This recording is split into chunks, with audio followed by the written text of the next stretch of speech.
அனைவருக்கும் வணக்கம். இந்த வீடியோ பதிவில் பிரம்ம முகூர்த்த நேரத்தில் எழுவதால் ஏற்படும் பல அற்புதங்களையும் பல அதிசயங்களையும் பிரம்ம முகூர்த்த நேரத்தின் ரகசியங்களையும் சொல்லும் ஒரு ஆன்மீக கதை ஒன்றை இப்பொழுது பார்க்கலாம். இன்னும் நம்ம சேனலை சப்ஸ்கிரைப் பண்ணாதவங்க மறக்காமல் சப்ஸ்கிரைப் பண்ணுங்க. வாங்க பார்க்கலாம். அந்த கிராமத்திற்கு புதியதாக வந்த அந்த துறவியை பார்ப்பதற்கு மக்கள் கூட்டம் கூட்டமாக வந்து அவரிடம் ஆசிகளையும் உபதேசங்களையும் பெற்று சென்றார்கள். அந்த துறவியும் அந்த ஊரிலேயே சில நாட்கள் தங்கி மக்களுக்கு நல்ல உபதேசங்களை அளிக்கலாம் என முடிவு செய்தார். அன்று ஒரு நாள் தன்னை காண வந்த மக்களிடம் அந்த துறவி, நீங்கள் அனைவரும் உங்கள் வாழ்க்கையில் முன்னேற வேண்டும், உங்கள் உடல் நலன் ஆரோக்கியமாக இருக்க வேண்டும், செல்வ செழிப்புடன் வாழ வேண்டும் என்றால் நீங்கள் ஒரு காரியத்தை மட்டும் செய்தால் போதும் என்றார். அதை கேட்ட மக்களோ ஆர்வத்துடன், சாமி, அது என்ன காரியம் என்று கேட்டார்கள். அதற்கு துறவி, இது மிகவும் சுலபம்தான். நீங்கள் தினமும் அதிகாலை 4:30 முதல் 5:30 மணிக்குள் எழுந்திருக்க பழகுங்கள். இதை நீங்கள் தினமும் கடைபிடித்தாலே மற்றது எல்லாம் தானாகவே சரியாகிவிடும் என்றார். அதற்கு மக்களோ, அது என்ன சுவாமி, 4:30 முதல் 5:30 மணிக்குள் எழுந்திருக்க வேண்டும் என்று கூறுகிறீர்கள், அப்படி என்ன அந்த நேரத்தில் விசேஷம் என்று கேட்டார்கள். அதற்கு துறவி, அதுதான் பிரம்ம முகூர்த்த நேரமாகும். அதாவது தினமும் அதிகாலை 4:30 முதல் 6 மணியிலான நேரமே பிரம்ம முகூர்த்தம் என்று அழைக்கப்படுகின்றது. பல அற்புதங்களையும் சக்திகளையும் கொண்ட அந்த பிரம்ம முகூர்த்த நேரத்தை பற்றி சொல்கிறேன், கேளுங்கள்.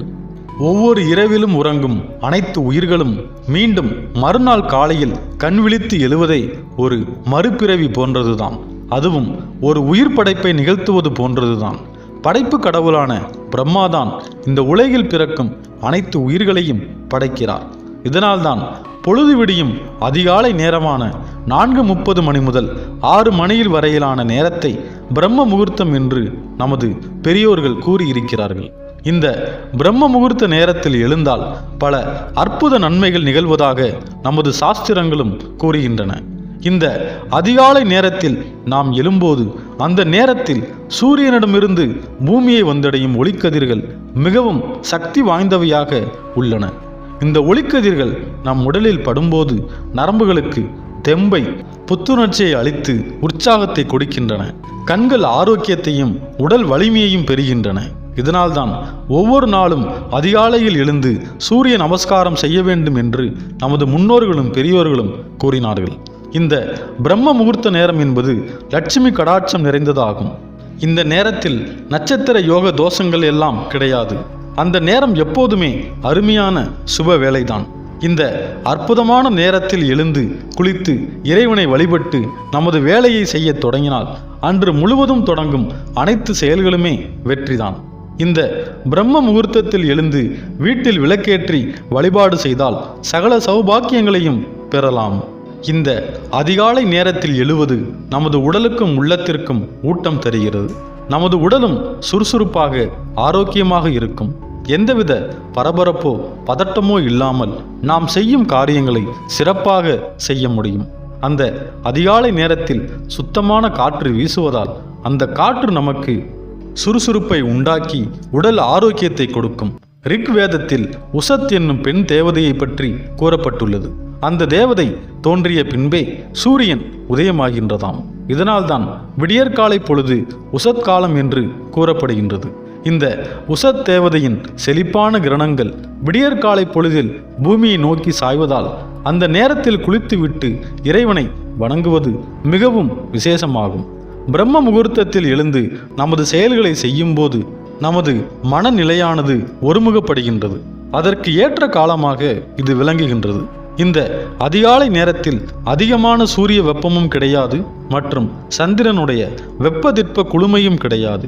இவை இரண்டும் மத்தியில் நிலவும் பிரம்ம முகூர்த்தமான இந்த நேரத்தில் எழுந்து இறை வழிபாடு செய்வது, தியானம் செய்வது, யோகா செய்வது, கல்வி கற்பது போன்ற வேலைகளை செய்தால் சிறந்த பயனை பெறுவதோடு ஞாபக சக்தியும் அதிகமாகும்.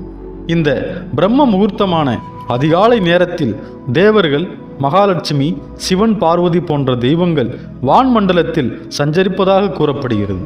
இந்த நேரத்தில் கண்டிப்பாக தூங்கக்கூடாது. தியானம், வழிபாடு போன்ற பயனுள்ள பணிகளை செய்ய வேண்டும். இந்த அற்புதமான நேரத்தில் செய்யும் வழிபாடு பல மடங்கு பலனை தரும். சூரியோதயே சாஸ்தமயே சாயுனம் என்கிறது சாஸ்திரம். மேற்கண்ட இந்த வாக்கியத்தின் பொருள் என்னவென்றால், சூரியன் உதயமாகும் நேரத்தில் தூங்குபவன் இந்திரனைப் போல செல்வ செழிப்பு கொண்டவனாக இருந்தாலும் அவனை விட்டு திருமகள் விலகி சென்று விடுவாள் என்பது ஆகும். பிரம்ம முகூர்த்தத்தில் எழுந்திருக்கும் ஒவ்வொருவரின் உடலும் மனதும் சீராகிறது. அதிக ஆற்றல் கிடைக்கின்றது, புத்துணர்ச்சி கிடைக்கின்றது. இது மூளையை ஆக்கப்பூர்வமாகவும் அறிவுடனும் உணரத் தோன்றுகிறது. மேலும் இது மனதில் அமைதியையும் நம்பிக்கையும் தருகிறது. இந்த அதிகாலை நேரத்தில் எழுவதால் எந்தவித குறுக்கீடு இல்லாமல் ஒரு செயலில் கவனம் செலுத்த நம்மால் முடியும். இந்த நேரத்தில் நமது உள்ளறிவை அணுகவும் வாழ்க்கையின் முக்கிய அம்சங்களை பற்றிய தெளிவையும் பெற உதவுகிறது.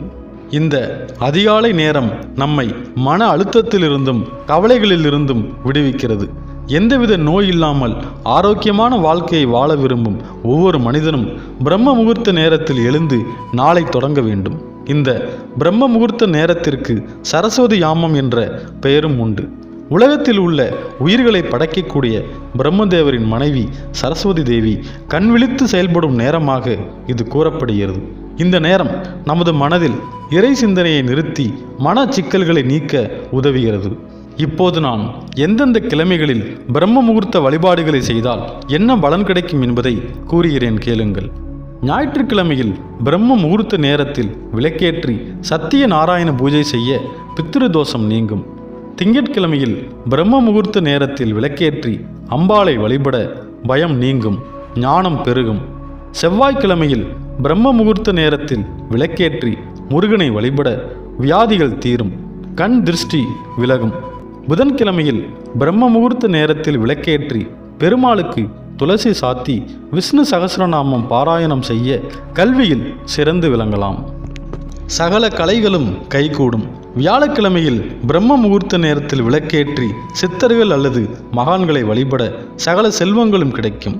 வெள்ளிக்கிழமையில் பிரம்ம முகூர்த்த நேரத்தில் விளக்கேற்றி மகாலட்சுமியை வழிபட செல்வ வரவு அதிகமாகும், கடன் தொல்லைகள் இருக்காது, வாழ்க்கை வசதிகள் மேம்பாடு அடையும். மற்றும் சனிக்கிழமை அதிகாலை பிரம்ம முகூர்த்த நேரத்தில் விளக்கேற்றி சிவபெருமானை வழிபட சனிதோஷம் நீங்கும் என்று பிரம்ம முகூர்த்த நேரத்தின் பெருமைகளையும் சக்திகளையும் சொல்லி முடித்தார் துறவி. பிரம்ம முகூர்த்த நேரத்தில் எழுந்தால் பல அற்புத நன்மைகளை நாம் பெறலாம் என்பதை நமது சாஸ்திரங்களும் புராணங்களும் நமது பெரியோர்களும் கூறுகிறார்கள். இதேபோல் இன்றைய அறிவியலும் விஞ்ஞானமும் அதை ஒப்புக்கொள்கிறது. விடியற்காலை பொழுதில் சூரியனிடமிருந்து பூமியை வந்தடையும் ஒளிக்கதிர்கள் மிகவும் சக்தி வாய்ந்தவையாகும். இந்த சூரிய ஒளி நமது உடலில் படும்போது நரம்புகளுக்கு புத்துயிர் கிடைக்கின்றது, உற்சாகத்தையும் சுறுசுறுப்பையும் தருகின்றது, கண்களுக்கு புத்துணர்ச்சியையும் உடலுக்கு வலிமையையும் தருகிறது. அதிகாலை 4:30 மணி முதல் 6 மணி வரை வருகின்ற சூரிய ஒளிக்கதிர்கள் மூளையின் நடுப்பகுதியில் உள்ள பீனியல் சுரப்பியை இயங்க செய்கிறது.